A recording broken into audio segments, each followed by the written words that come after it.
Tonight on the South Today, a high-speed car chase from Canterbury to Otago involving 3 stolen cars comes to an abrupt stop. Excitement's building in Christchurch as a dedicated store for a popular plastic toy prepares to open. And Dunedin's ready to light up for Midwinter Carnival, with Christchurch being turned into an enchanted wonderland.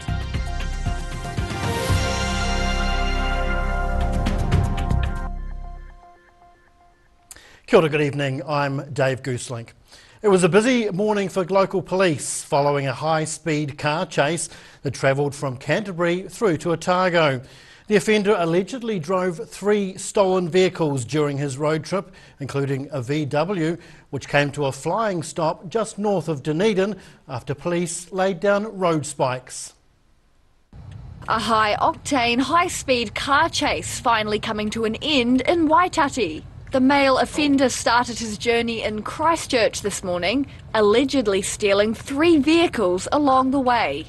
That included this Volkswagen Beetle, which he stole from a Good Samaritan, who'd stopped to assist him after he crashed his previous vehicle into the Waitaki Bridge near Oamaru. Members of the public went to help that driver.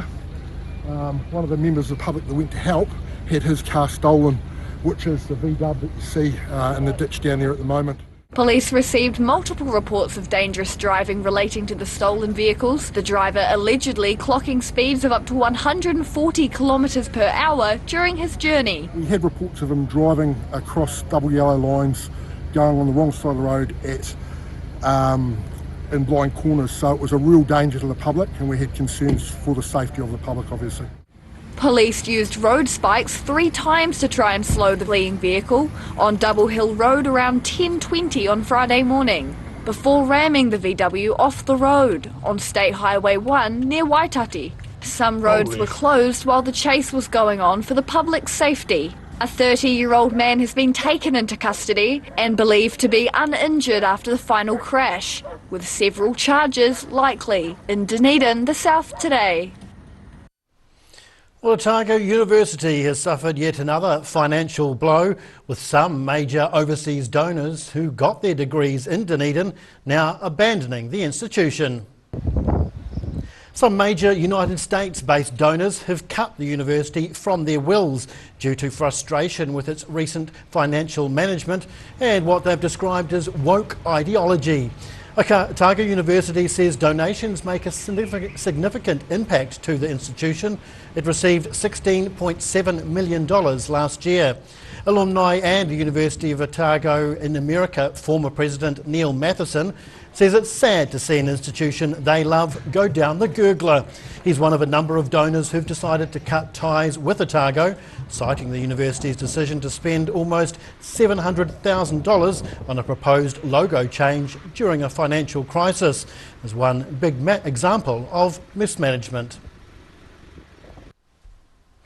Meanwhile, there's excitement in Canterbury as Lego fans get ready for the opening of the South Island's first dedicated shop. Westfield Riccarton management are expecting large queues for the Saturday morning official opening, when the ribbon will be cut on the brand new Lego store. The wait's almost over for Christchurch's Lego community. The South Island's first Lego certified store is about to open its doors, with the 260 square metre custom built store showcasing some of Lego's newest products. It's an age-old brand and it's such an amazing product as well, you know, definitely suitable for all the ages and no matter your skill set, no matter your interest. The popular plastic brick toy saw its first dedicated store open in Auckland 4 years ago, and now it's made its way south. We have a lot of loyal and very passionate fans in New Zealand, and you know, we've been really excited to get down to the South Island for some time now, so Christchurch seemed like the natural place to start off in. Rachel and Jason DeVries were semi-finalists on the TV show Lego Masters New Zealand and got a special VIP preview look at the new store. They reckon it's a big thing for the South Island. We are very excited for this new Lego store in Christchurch. I'm over-excited for this store, Very, very excited. And the Christchurch couple insists Lego bricks are for kids of all ages. There are many adults that are absolutely passionate about it, much like us. And it's for all ages, so long as you've got at least a hand, you can be building with Lego bricks. Doors to the brand new Lego store in Westfield Riccarton open at 9 on Saturday morning, with hardcore fans expected to start queuing up from 7 a.m. In Christchurch, the South Today. Central Otago's newest infrastructure project has officially opened, providing a much welcomed major upgrade for the region's water supply. Central Otago Mayor Tim Cadogan and Runanga representatives opened and blessed the new water treatment plant on Thursday. The new plant's water supply was actually turned on last month as part of a $16 million revamp of the Alexandra and Clyde water supplies. The project began in 2018 with the treatment facility just one of a number of upgrades across the region aimed at improving Central Otago's water supply. Well, thousands of cans of food were turned into a creative artwork in Dunedin's Lower Octagon yesterday as part of an annual appeal for the city's busiest food bank. It's the 16th year of Presbyterian Support's Otago's Octacan collection, which donates food to local communities in need. A huge community effort, bringing in thousands of canned food to the heart of Dunedin. This year's Kai for Octacan collection was aiming to collect around 25,000 cans and raise $7,000 to boost Presbyterian Support's food bank. Oh, it's just so heartwarming. The community are right behind Octacan, and they have been for the last 16 years. Students, volunteers and staff started placing cans in the Octagon from 7 in the morning, with can numbers steadily growing over the day. The donations will support those struggling to keep up with the cost of living crisis and the ripple effects of COVID-19. Families, people who are working two incomes, really struggling, so this makes a huge difference for us to be able to meet that need. And while organisers are grateful for the support for this appeal, they say donations are needed right throughout the year to help support those in need. In Dunedin, the South Today. Dunedin's first church has been filled with fantasy creatures and characters ahead of this weekend's Midwinter Carnival. The two-day event lights up tonight, featuring a range of displays scattered across the church grounds, which has been transformed into an enchanted forest. Taking a trip down the rabbit hole as part of Dunedin's first church is transformed into an out-of-this-world wonderland. There's been a few changes to Dunedin's Midwinter Carnival after bad weather forced it to be postponed last year, with many of the lanterns now staying indoors and others waterproofed. The first church grounds, including inside the church, will be filled with a range of different displays and performances following the theme of an enchanted forest. So you've got lots of different installations around the site that sort of reflect different fables or fairy tales or whatever. The inside of the church has taken on the theme of the well-known story Alice in Wonderland. Artist Rohana Weaver created this giant caterpillar smoking a hookah to fit the enchanted concept, spending over 150 hours creating her masterpiece for the festival. Absolutely, it really works in with that Alice in Wonderland magical, otherworldly kind of thing that's been created in here. The ticketed Midwinter Carnival runs on Friday and Saturday night, with organisers confident of putting on a good show, whatever the weather. In Dunedin, the South Today. Whai Akine, still to come on the South Today. Football fever ramps up as the FIFA Women's World Cup makes a stop in Dunedin, and some hardy swimmers dive into the icy cold waters of Lake Whakatipu to mark the shortest day.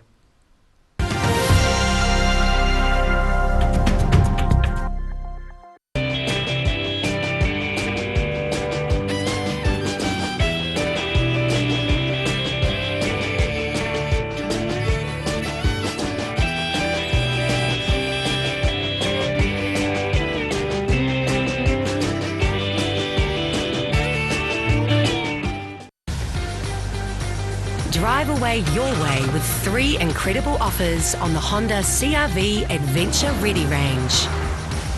Choose from 2.9% finance with zero deposit, third finance, or lease a new CR-V from just $136 per week. These offers are only available for a limited time, so be in quick. From Honda. Shortest day, shortest sale. There's up to 50% off clearance items and you can pay it off over 24 months interest-free. T's and C's apply. And my mate John. If you're at risk of developing melanoma skin cancer, you owe it to yourself to have a mole map. Mole map is coming to your area. Phone today to make an appointment. It could save your life.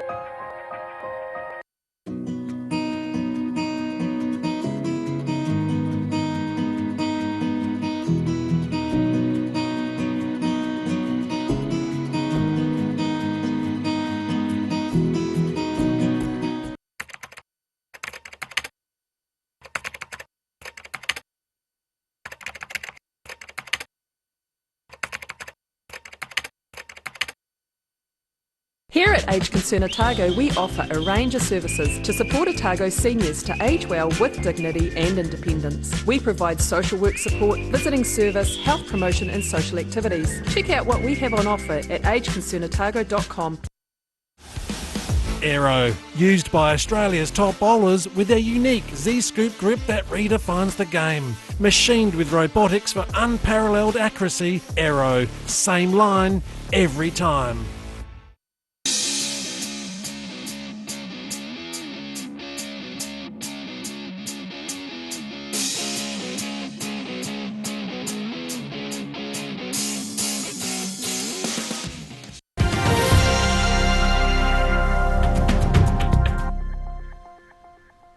Welcome back. Well, the countdown is on for the FIFA Women's World Cup, with a very shiny visitor arriving in Dunedin yesterday afternoon. Some southern schoolgirls got to see the trophy, with kick-off just around the corner. 3, 2, 1. Unveiling a trophy that's set to capture the country over the next few months. The FIFA Women's World Cup trophy is on the road, touring New Zealand ahead of the tournament beginning next month. Dunedin's one of 4 host cities across the country. The tour making a stop at Logan Park on Thursday afternoon, where schoolgirls from around Otago got the chance to learn some skills.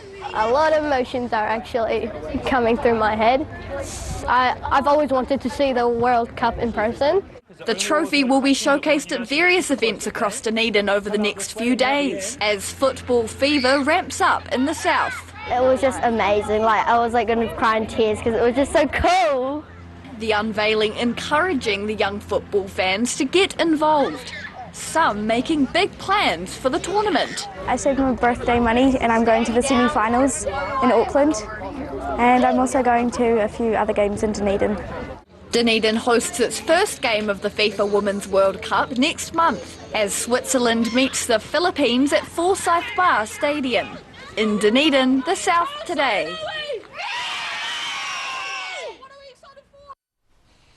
Well, winter madness continues across the region, with solstice swims taking place on the waterfronts in Queenstown and Wanaka. The events were to mark the shortest day of the year, with fine conditions making it a little easier to dive into the icy cold lakes.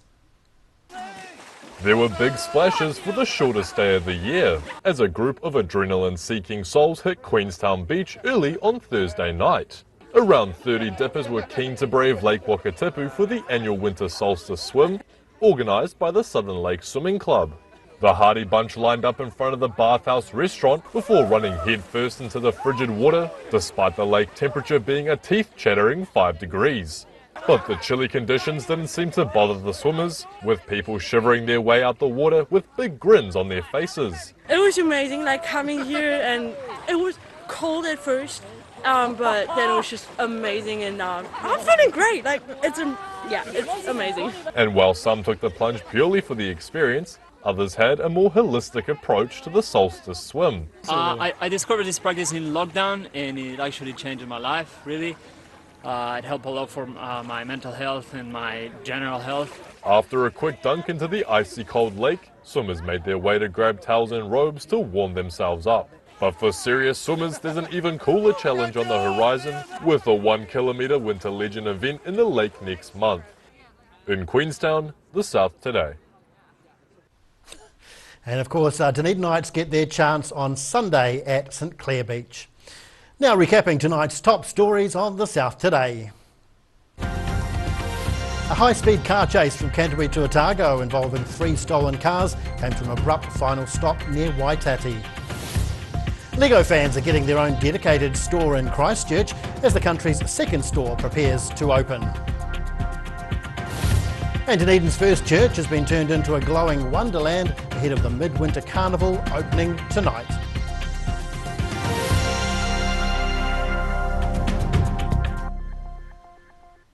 Now taking a look at what's happening in tomorrow's ODT, we welcome Associate Editor Mike Houlihan. Welcome, Mike. Evening, Dave.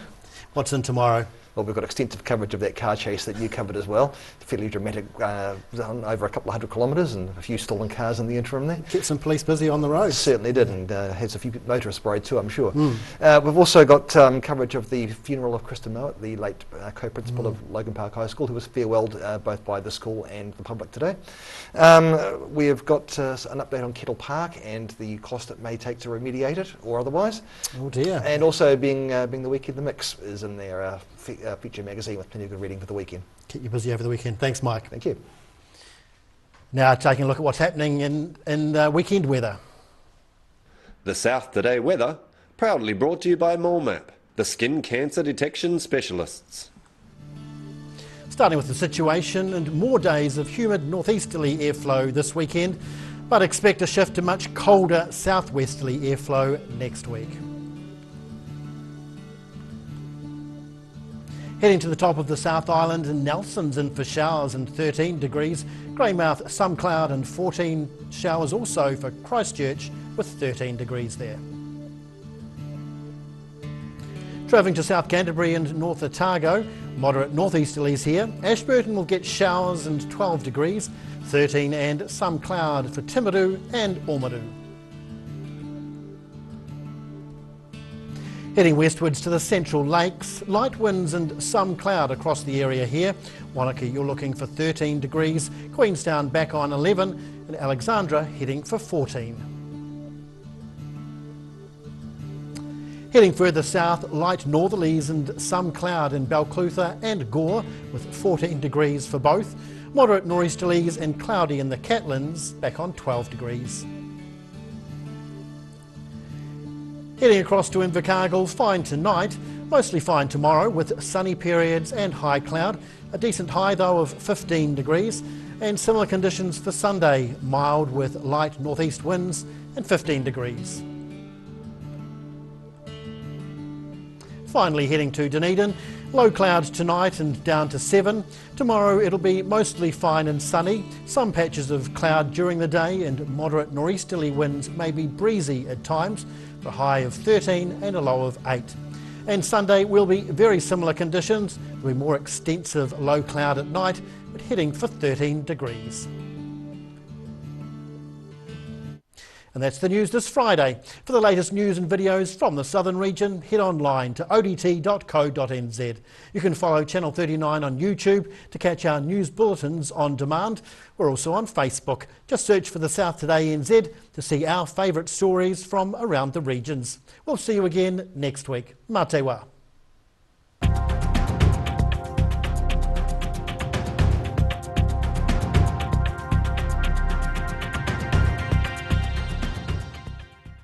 Public interest journalism funded through New Zealand On Air.